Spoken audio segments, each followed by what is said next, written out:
ലിജോ ജോസ് പല്ലിശ്ശേരിയുടെ സിനിമകൾ ഇപ്പോഴും മനസ്സിലാക്കാൻ മലയാളി സാധാരണ ഓഡിയൻസിന് കഴിയുന്നില്ല എന്ന് തോന്നുന്നുണ്ടോ? ഇല്ല, ഞാൻ പറയുന്നത് ഇതൊരു പ്രത്യേക തരം ആളുകളെ മനസ്സിലാക്കാൻ വേണ്ടി എടുക്കുന്ന സിനിമയല്ല. എൻ്റെ കാഴ്ചയാണ് ഞാൻ ആളുകൾക്ക് കൊടുക്കാൻ ശ്രമിക്കുന്നത്. അപ്പൊ അത് ഇന്ന ആൾക്കാർ മാത്രം കണ്ടാൽ മതി, മറ്റേ ആൾ കാണണ്ട എന്നൊന്നുമില്ല അതിനകത്ത്. ഇപ്പൊ അങ്ങനെ എലിവേറ്റഡ് ആണ് എൻ്റെ കാഴ്ച എന്ന് തോന്നുന്നുണ്ടെങ്കിൽ അങ്ങനെ തന്നെയായിരിക്കും അത്. അത് ചില സമയം നമ്മള് അതായത് ഒരു ഒരു പർട്ടിക്കുലർ പോയിന്റ് ഒന്നുകൂടി സ്ട്രെസ് ചെയ്യാനായിട്ട് ചിലപ്പോൾ ആ കമ്മ്യൂണിക്കേഷൻ കുറച്ചുകൂടി ലൈറ്റർ ആക്കാറുണ്ട്. ഈ സിനിമയെ സംബന്ധിച്ച് എനിക്ക് തോന്നുന്നു ഏറ്റവും നിസ്സാരമായ ആൾക്കാർക്ക് ഏറ്റവും നിസ്സാരം ആയിട്ട് മനസ്സിലാവുന്ന ഒരു ലൈൻ മാത്രമേ ഈ സിനിമയ്ക്കകത്തുള്ളൂ. ഈ സിനിമ ഞാൻ പറയുന്നത് ഇതിന് മുൻപോട്ടും പുറകോട്ടും ഒക്കെ സഞ്ചരിക്കേണ്ട തരത്തിൽ വലിയൊരു സ്പേസ് ആണ്. അപ്പൊ അത് മുഴുവൻ റിവീൽ ചെയ്യാനോ ഉള്ള സമയം ഈ സിനിമയ്ക്കകത്തില്ല. അത് എന്താണ് അതിന്റെ എക്സ്റ്റൻഷൻ കൊണ്ടുവന്ന് ഇതിലേക്ക് തള്ളിക്കയറ്റാൻ നമുക്ക് താല്പര്യം ഉണ്ടായിരുന്നില്ല. അപ്പൊ അത് അങ്ങനെ ഒരു സിനിമ എടുത്തു വെച്ചിട്ട് ഓക്കെ ഞങ്ങൾക്ക് സെക്കൻഡ് പാർട്ട് ഉണ്ടെന്ന് അനൗൺസ് ചെയ്തതല്ല. പക്ഷെ ഈ സിനിമയ്ക്ക് മുന്നോട്ടും പുറകോട്ടും സഞ്ചരിച്ചാലാണ് അതിന്റെ വേൾഡ് കൃത്യമാവുള്ളൂ എന്നുള്ള ധാരണയെന്നാണ് അങ്ങനെ സിനിമയെ കൊണ്ട് ക്ലോസ് ചെയ്യിച്ചിരിക്കുന്നത്.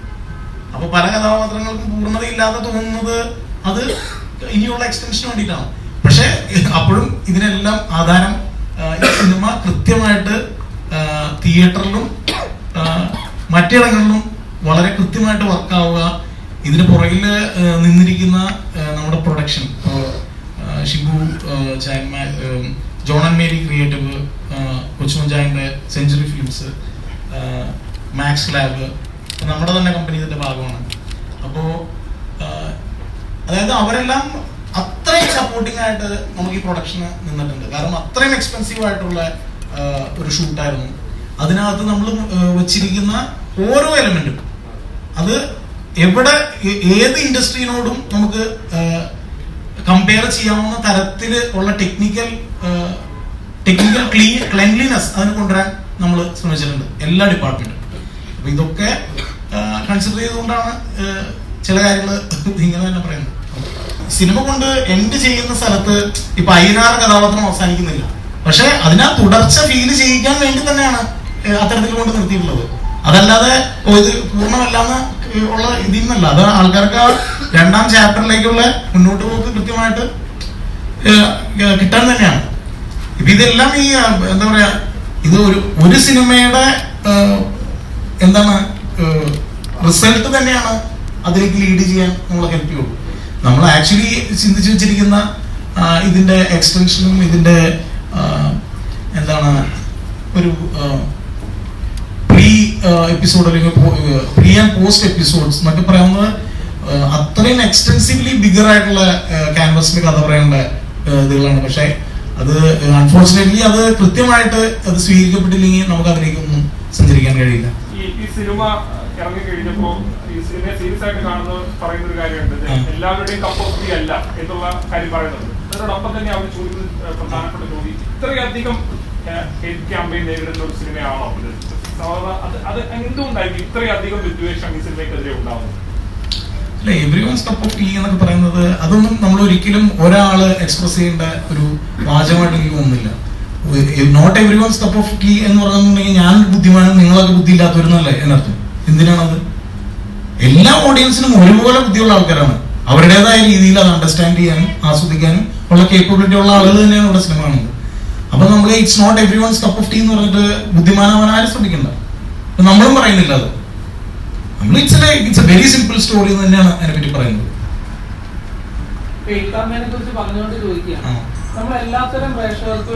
ഹേറ്റ് ക്യാമ്പയിൻ ഞാൻ പറഞ്ഞിട്ടില്ല. ഒരു ജനറൽ ട്രെൻഡ് നിലനിൽക്കുന്നതിനെ കുറിച്ച് പറഞ്ഞു. നമുക്കെതിരെ ഒരു ഹേറ്റ് ക്യാമ്പയിൻ ഉണ്ടെന്ന് ഞാൻ ഒരിക്കലും പറഞ്ഞു. എല്ലാത്തരം പ്രേക്ഷകരെ പരിഗണിച്ചാലും ആ സിനിമയ്ക്കാണെങ്കിലും ഒരു ഹേറ്റ് ക്യാമ്പയിൻ അല്ലെങ്കിൽ ഒരു നെഗറ്റീവ് സ്പ്രെഡ് ഓട്ടോമാറ്റിക്കലി സംഭവിക്കുന്നു. അങ്ങനെയാണെങ്കിൽ എത്ര ഹേറ്റ് ക്യാമ്പയിൻ ഉണ്ടായാലും നെഗറ്റീവ് സ്പ്രെഡ് ചെയ്താലും നല്ല സിനിമകൾ വിജയിക്കും എന്ന് വിശ്വസിക്കുന്നുണ്ട്. അതായത് ഇന്ന് വൈകുന്നേരം സിനിമയ്ക്ക് പോകാനിരിക്കുന്ന ഒരു ഫാമിലി, അതിന്റെ അയൽക്കത്ത് ഒരുത്തം വന്നു കഴിഞ്ഞിട്ട് എന്റെ പൊന്നു ചേട്ടാ ടിക്കറ്റ് എടുക്കില്ലേ എന്ന് പറഞ്ഞിട്ടുണ്ടെങ്കിൽ അവരൊന്നും വേണ്ടെന്ന് വയ്ക്കും. അത് തന്നെയാണ് ഹേറ്റ് ക്യാമ്പയിൻ. അത് പക്ഷെ കുറച്ചുകൂടി ലാർജർ ഫോമിലാണ് നമ്മൾ കാണുന്നതെന്ന് മാത്രം. അപ്പൊ അങ്ങനെ പറഞ്ഞ് അവര് സിനിമ കാണാൻ ആഗ്രഹിച്ചിരിക്കുന്ന ആൾക്കാർ പോലും വേണ്ടാന്ന് വെക്കുന്ന അവസ്ഥയിലേക്ക് നമ്മൾ കൊണ്ടുപോകരുത്. അത് എന്തിനാണ് അങ്ങനെ ചെയ്യുന്നതെന്നാണ് ഞാൻ ചോദിക്കുന്നത്. നമുക്കുള്ളതുപോലെ വേറൊരാൾക്കും ഒരു സിനിമയെ വിലയിരുത്താനുള്ള കഴിവുണ്ടെന്ന് വിശ്വസിക്കുന്ന ഒരാളാണ് ഞാൻ.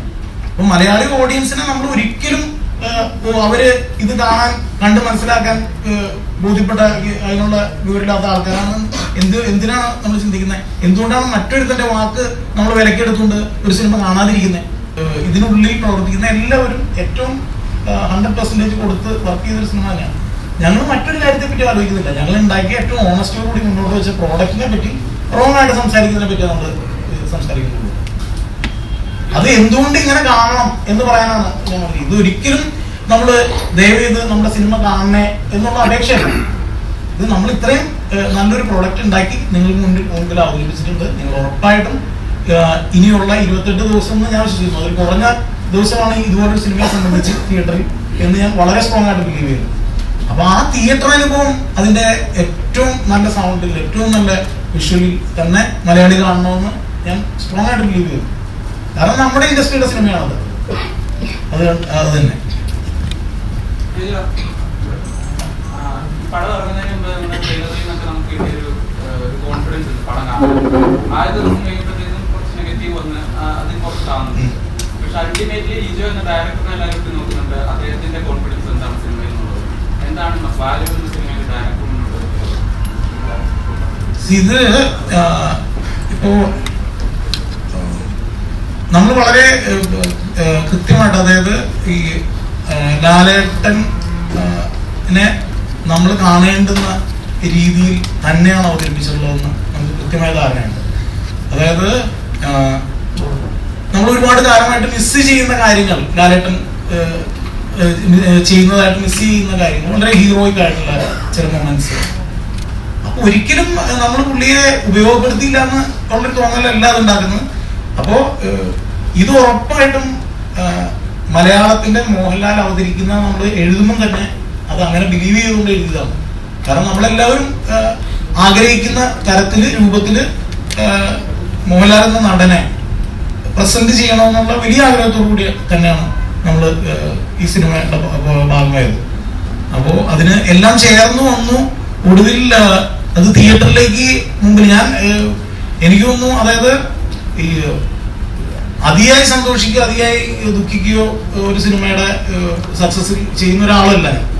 അപ്പോ ഇത്രയും കാലം കഴിഞ്ഞിട്ട് ആക്ച്വലി ഒരു സിനിമ ഓഡിയൻസിനെ കാണിക്കാൻ ഭയങ്കരമായ കൊതി തോന്നിയ ഒരു സിനിമയാണ് എനിക്കത്. അപ്പൊ അതിന് വരുന്ന റെസ്പോൺസ് ഷോക്കിംഗ് ആയിട്ടുള്ള തരത്തിൽ എനിക്ക് തോന്നി.